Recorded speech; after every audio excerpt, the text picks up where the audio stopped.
우리 에레미야 1장 1절에서 10절까지 말씀을 통해서 놀라우신 하나님의 은혜라는 제목으로 말씀을 드리겠습니다. 우리는 이번 주부터 한 4주 정도 에레미야 선지서를 이제 설교할 것입니다. 에레미야 선지서의 핵심 메시지는 제약을 버리고 하나님을 의지하라 라는 것이 핵심 메시지입니다.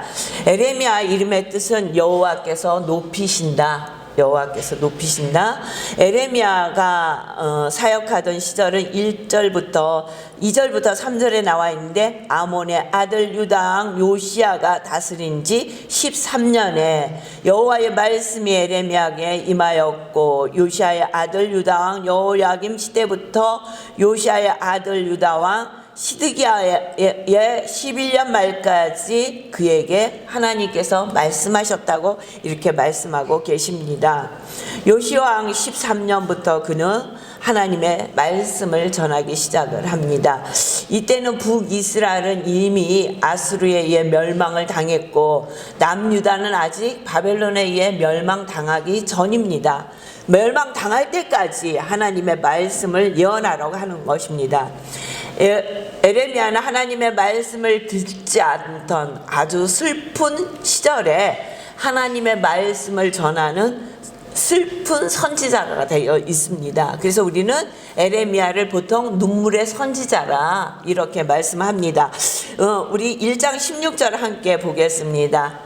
시작. 16절입니다. 시작. 무리가 나를 버리고 다른 신들에게 분향하며 자기 손으로 만든 것들에 절하였은즉 내가 나의 심판을 그들에게 선고하여 그들의 모든 죄악을 징계하리라. 아멘.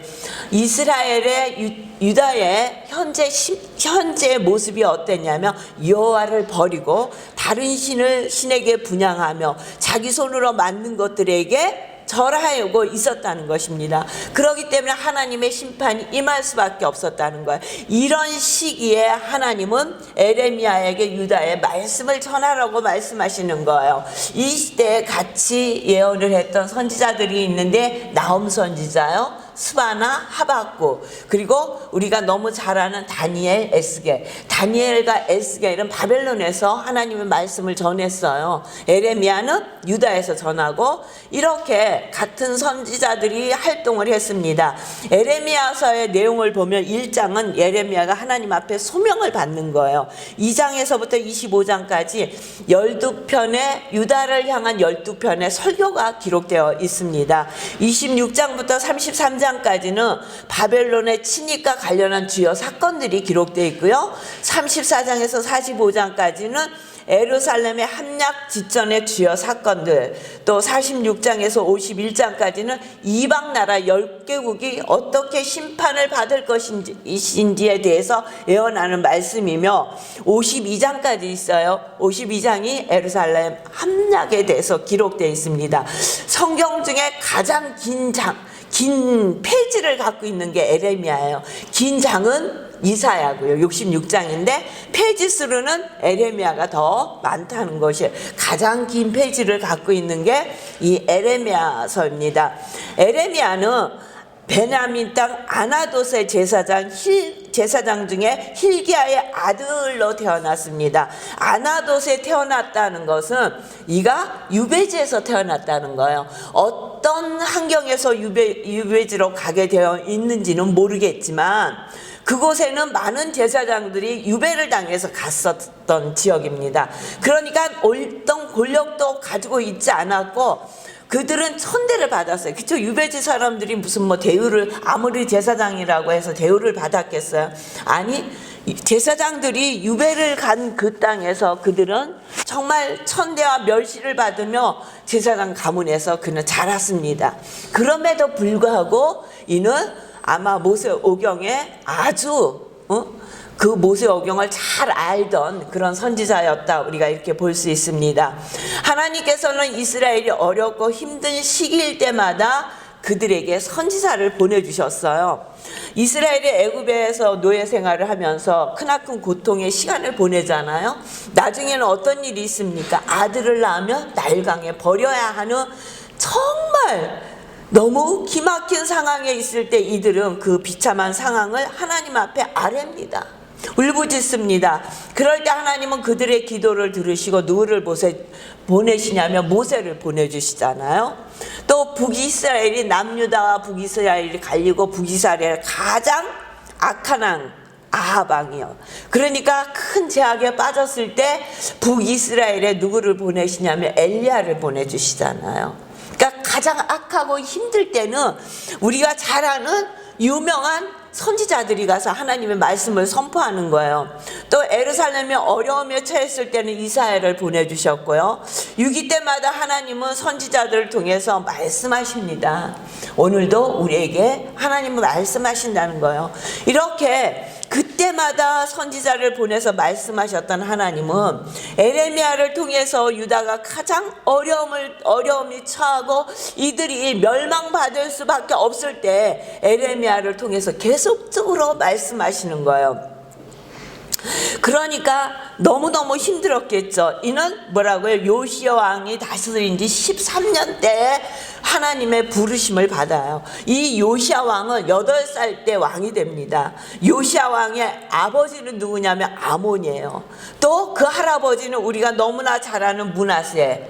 그 할아버지의 아버지는 히스기야 왕이에요. 히스기야 왕의 아들이 므낫셋이에요. 므낫셋은 55년 동안 유다를 다스렸는데 가장 악한 왕이었어요. 그 선한 아버지에게서 태어난 아들이 유다를 바벨론에 멸망할 수밖에 없게 만든 아들이란 말이에요. 그게 므낫셋이에요. 므낫셋의 아들이 아몬인데 2년 동안 유다를 다스렸는데 이 아몬이라는 이름은 애굽 태양신의 이름이에요. 그러니까 얼마나 므낫셋이 이방신을 숭배해왔는지 우리는 알 수 있어요. 아들이 이름을 태양신의 이름으로 지었다니까요. 그리고 하나님의 전에 모든 이방 신전을 세워서 그곳에서 이방 신 앞에 제사를 지는 게 므낫셋이에요. 이런 그 환경에서 있던 이스라엘이 므낫셋 시대를 지나고 암몬 시대를 지나고 요시야 시대에 요시야는 정말 하나님의 말씀으로 살아보려고 노력한 왕이었어요. 31년 동안 그는 통치를 합니다. 그는 그 할아버지와 아버지가 망가뜨렸던 성전을요 다 청소하고요. 성전 안에 있던 산당, 아세라 목상, 또 바알들과 태양상, 새긴 우상, 부어 만든 모든 우상을 다 청소를 하고요. 그리고 율법책을 거기서 발견을 합니다. hilki야가 율법책을 발견해서 요시야 18년 되었을 때 유월절을 대대적으로 지키는 그런 왕이었어요. 할아버지 므낫셋 55년 동안 이방의 모든 신전을 갖다가 여호와의 신전 앞에 두고 제사를 지냈어요. 아버지가 2년 동안 다스리면서 그 아버지 역시 할아버지와 똑같이 악한 왕이었어요. 이 요시야는 31년을 통치해요. 8살의 왕이 돼서 31년을 통치하는데 그 모든 할아버지와 아버지가 지었던 죄악을 씻어내려고 성전을 청소하고 유월절을 지키며 애를 썼습니다. 종교 개혁을 일으킵니다. 이럴 때 하나님께서 에레미야를 부르신 거예요. 그런데 유다 사람들의 그들의 마음에는 요시야 왕이 이렇게 열심히 지혜를 감당하고 31년 동안 종교 개혁을 했지만 온전한 종교 개혁을 이루지 못했어요. 왜냐하면 뿌리 깊게 이 우상신을 숭배하던 버릇이 있었던 거예요. 참 버릇이 무섭거나 좋은 것은 좋은 버릇은 가르치려면 수도 없이 매를 들어가면서 가르쳐야 되는데 나쁜 버릇은요 매를 들 필요가 없어. 그냥 한 번만 가서 나쁜 말 듣고 오면 아이들은 그냥 하는 거예요. 나쁜 버릇은 매를 들고 가르치지 않아도 그냥 쉽게 전염이 되는 거예요. 근데 그 버릇을 고치려고 하면 부단한 노력과 많은 시간과 정말 눈물 나는 기도가 있어야 된다는 거예요. 나쁜 버릇이 아니라도 우리가 찬송가가 새 찬송가로 바뀌었잖아요. 어느 구절에 보면 이게 구절이 조금씩 바뀌어 있어요. 근데 눈으로는 새로운 찬송가의 구절이 보는데 우리의 입으로는 옛날 불렀던 찬송가의 그 단어가 그대로 튀어나오는 거예요. 저는 앞에서 찬양을 인도하면서 얼마나 신경을 쓰면서 찬양을 부르겠어요. 그럼에도 불구하고 옛날에 불렀던 그 습관대로 내 입에 젖었던 그 찬양의 곡조가 나오는 거예요. 가사가. 그러고 나서 안 보고 있는 게 아니에요. 눈으로 보는데 입으로 나오는 거예요. 그만큼 습관이 무섭다는 거예요. 그러니까 57년 동안 그 전에도 유다 사람들은 하나님의 말씀을 지킨다 하면서도 이방신을 여전히 함께 섬기고 있었어요. 예루살렘밖에 남지 않았던 히스기야 시대 때도 히스기야 왕이 그렇게 하나님의 말씀으로 돌아가고 그들 앞에 놀라운 은혜도 보이잖아요. 아수르 군인들이 예루살렘 18만 5천 명이 예루살렘을 둘러싸고 있었어요. 이들의 힘으로는 도저히 그들을 이길 수 없었어요. 그때 뭐 했습니까? 모든 사람들이 하나님 앞에 기도했어요. 히스기야부터 이사야까지. 그랬을 때 하나님께서 하나님의 군사들이 그들을 물리쳐줘서 그 다음날 나가니까 18만 5천 명이 다 죽어 있었어요.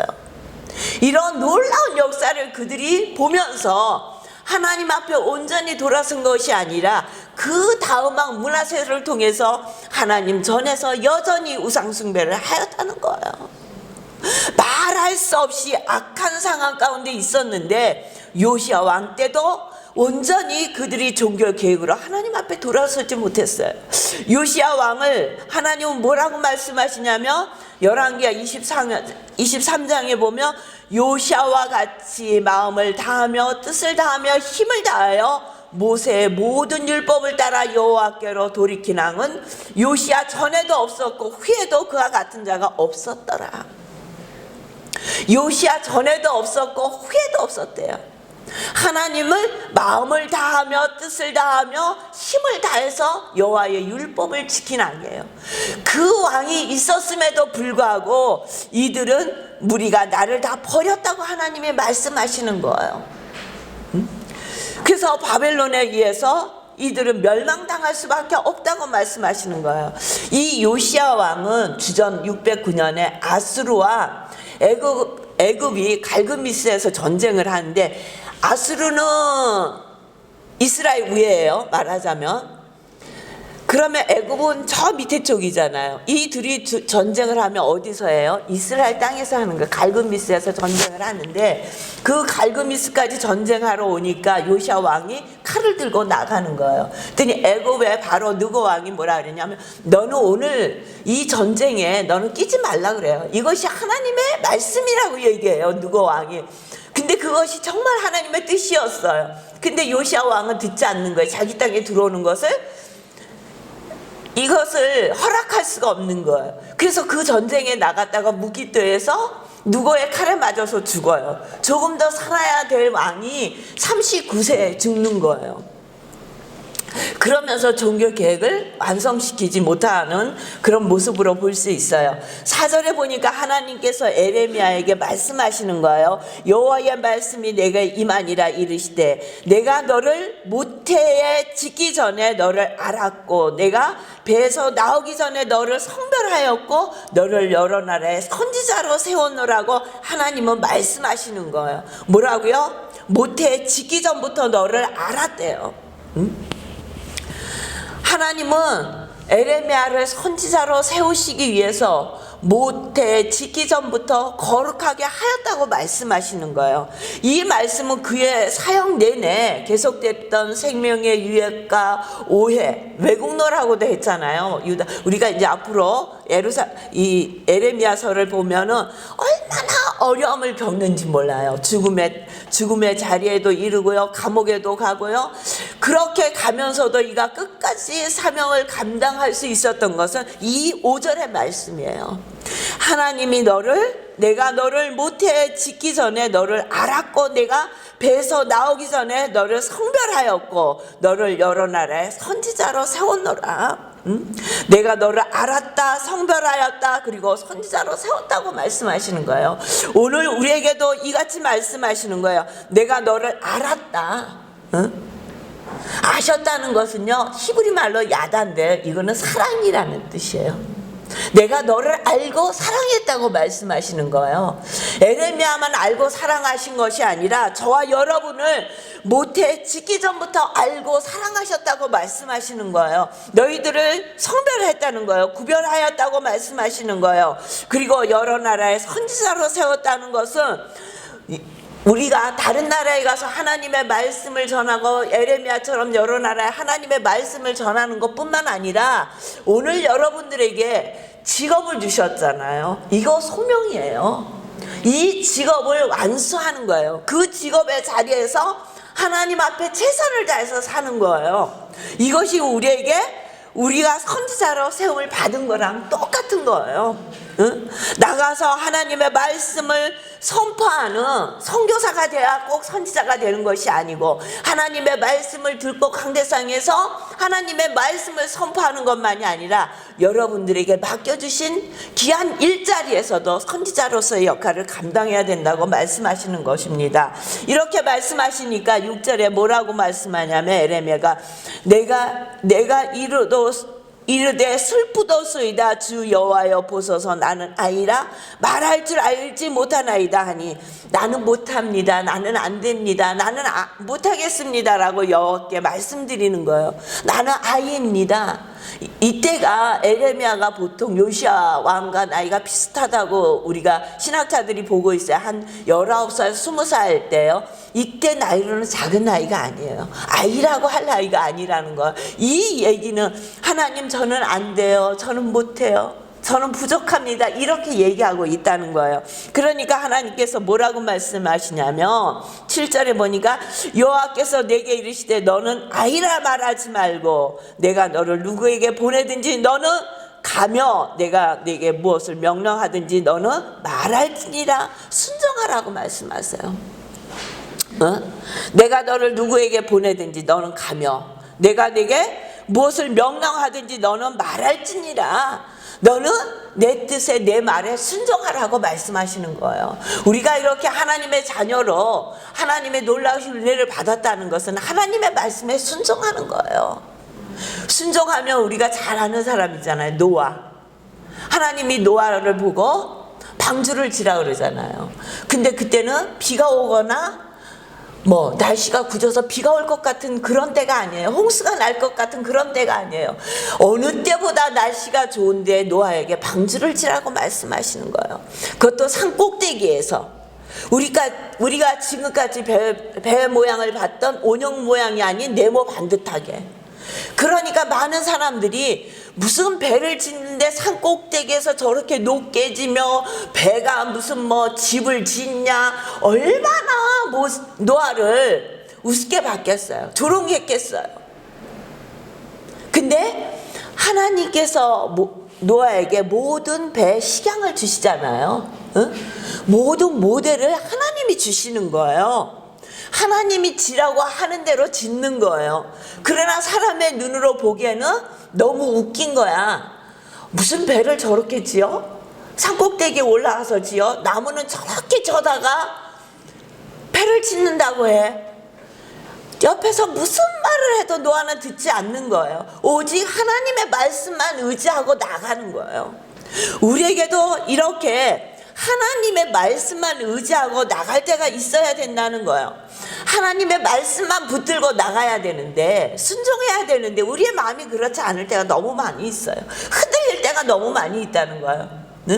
노아가 만약에 배를 짓다가 세상 사람들의 말을 들으면 가만히 봐봐요. 맞잖아요. 무슨 날씨도 좋은데 배를 짓는데 그 산꼭대기에 올라가서 배를 짓느냐 말이에요. 지금까지 보지도 못했던 배 모양으로 배를 짓는 거예요. 그냥 타원형으로 이렇게 지면 돼. 근데 그게 아니야. 이게 자기가 알고 있던 상식으로 생각하면 이거는 내가 지금 잘못하고 있는 거예요. 그래서 조금이라도 의심하고 그가 하나님의 말씀을 믿지 않았다면 방주 못 쳤어요. 우리도 세상에 살다 보면, 믿음 생활을 하다 보면 어려움을 만날 때 있어요. 고통스러운 사건을 만날 때 있어요. 생각지도 않는 병마가 나를 찾아올 때도 있어요. 생각하지도 않았던 일들이 우리 앞에 생길 때가 있다는 거예요. 그럴 때 보통 사람들은 예수 믿는데 왜 그래? 예수님이 왜 그것도 해결해 주지 않아? 이렇게 얘기하는 거예요. 그럴 때 우리의 마음이 같이 동요된다면 하나님의 자녀로서 우리는 하나님의 말씀을 붙들고 사는 것이 아닙니다. 하나님의 말씀을 붙들고 산다는 것은요, 어떠한 어려움이 있다 할지라도 성도의 본분을 잘 지켜나가는 거예요. 5절에서 10절까지는 6절만 빼고 하나님이 계속해서 말씀하시는 거예요. 7절에 보세요. 너는 그들 때문에 두려워하지 말라. 내가 너와 함께하여 너를 구원하리라. 오늘도 우리에게 말씀하시는 거예요. 그들 때문에 두려워하지 말래요. 내가 너와 함께함이라. 너를 구원하리라. 나 여호와의 말이니라 하시고 여호와께서 그의 손을 내밀어 내 입에 대시며 여호와께서 내게 이르시되 보라 내가 내 말을 내 입에 두었노라. 보라 내가 오늘 너를 여러 나라와 여러 왕국 위에 세워 내가 그것들을 뽑고 파괴하며 파멸하고 넘어뜨리며 건설하고 신게 하였느니라 하시니라. 하나님께서 에레미야에게 말씀을 주시는데 여러 나라를 파멸하는 말씀을 주신다는 거예요. 뭐라고요? 유다만 파멸하는 게 아니라 여러 나라, 열 나라의 파멸을 예언하잖아요. 근데 그것으로 끝나는 것이 아니라 유다가 다시 바벨론에 파멸하고 70년 후에 돌아올 것까지 예언하게 하시는 거예요. 하나님께서는 우리를 부르셨어요. 그리고 이 땅에 살게 하시면서 이 땅에서 우리에게 사명을 감당하라고 말씀하시는 거예요. 이 사명을 감당함에 있어 우리는 어렵고 힘들 때가 너무 많이 있다는 거예요. 사명길을 가다 보면 믿음의 생활을 하다 보면 어렵고 힘들 때 있어요. 그럴 때에도 우리가 잊지 말아야 할 것은 두려워하지 말라. 내가 너와 함께함이라. 두려워하지 마시길 주의 이름으로 축원합니다. 하나님이 함께하세요. 세상이 뭘 그렇게 바라보십니까? 뭘 그렇게 두려워해요? 이 세상을 창조하신 전능하신 하나님의 손을 붙들고 살면서 왜 세상 것 때문에 그렇게 흔들리고 주님의 손을 꼭 붙들지 못하고 계십니까? 주님의 손을 꼭 붙으시길 주의 이름으로 축원합니다. 그리고 오늘 이 말씀을 꼭 기억하세요. 두려워하지 말라. 내가 너와 함께함이라. 어느 곳에 있든지 우리 주님이 함께 하십니다. 그 주님과 함께 걸어갔어요. 주님과 함께 하시라고요. 날마다의 우리의 삶 속에 주님이 함께 하세요. 그 주님을 처음 하면서 걸어가는 발걸음은 정말 너무 신나요. 세상 것은 좀 없어도. 되게 필리핀에 사역하는 그 필리핀 목사님 성함이 뭐예요? 갑자기 생각이 안 나네. 쓰러진 목사님. 필리핀 준 목사님. 네, 준 목사님이 쓰러지셨어요. 막 그 동네 코로나가 막 난리가 났을 때 쓰러져서 우리는 코로나인가 보다 그랬더니 코로나가 아니고 뇌출혈이 온 거예요. 뇌출혈이 와서 쓰러진 거예요. 쓰러져서 중환자실에 있는데 미동이 없다는 거예요.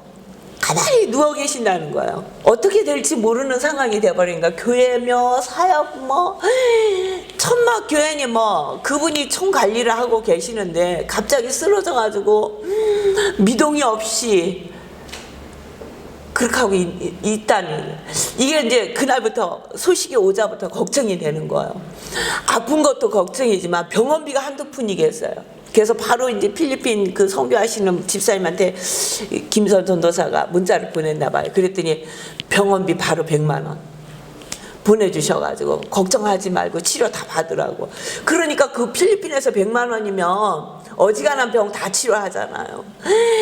그 병원비가 해결되니까 마음이 얼마나 가벼운지. 그러고 나니까 이 병원비가 들어온지 아는지 이게 말이 풀리고 손이 풀리고 이제 약간 한쪽은 마비가 오시긴 했는데 풀리고 이제 조금씩 나아져서 입원실로 가서 지금은 퇴원을 하셨어요. 퇴원을 하셔서 집에서 이제 많이 좋아지셔가지고 이렇게 조금 이제 재활을 하고 계시는데 언어가 돌아왔다는 거예요. 아무것도 없이 아무 말도 못하고 아무 미동도 없던 그분이 기도하며 하나님 앞에 매달리고 그 성도들이 기도하고 눈물 뿌려 기도할 때 하나님께서 또 가장 큰 걱정거리도 병원비도 보내고 그 동네 또 쌀도 보내라고 또 150만 원 또 보내고 그래서 그렇게 해결을 하시면서 나가시는데 지금은 그래도 퇴원을 하셔서 옛날같이 아주 100% 건강한 모습은 아니지만 그래도 걸어 다니시면서 재활을 하시고 언어도 어느 정도 다 돌아와서 언어도 이렇게 말씀도 하시고 하실 수 있는 정도가 돼서 얼마나 감사한지 모르겠습니다. 우리가 하나님 앞에 살아도 우리 앞에도 어떤 일이든 닥칠 수 있다는 거예요. 생각지도 않은 병마도 올 수 있고 고난도 올 수 있고 생각 못했던 많은 일들이 우리 앞에 벌어지지 않습니까?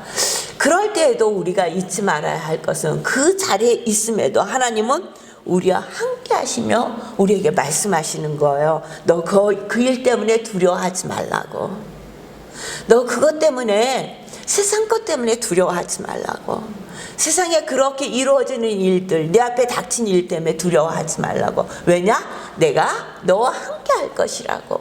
이 말씀을 붙드시고 승리하시는 저와 여러분이 되시길 주의 이름으로 축원합니다. 언제나 하나님이 함께 하십니다. 두려워하지 마시고 하나님의 손을 꼭 붙드시고 날마다 승리하시는 삶을 사시기를 주의 이름으로 축원합니다. 기도하겠습니다.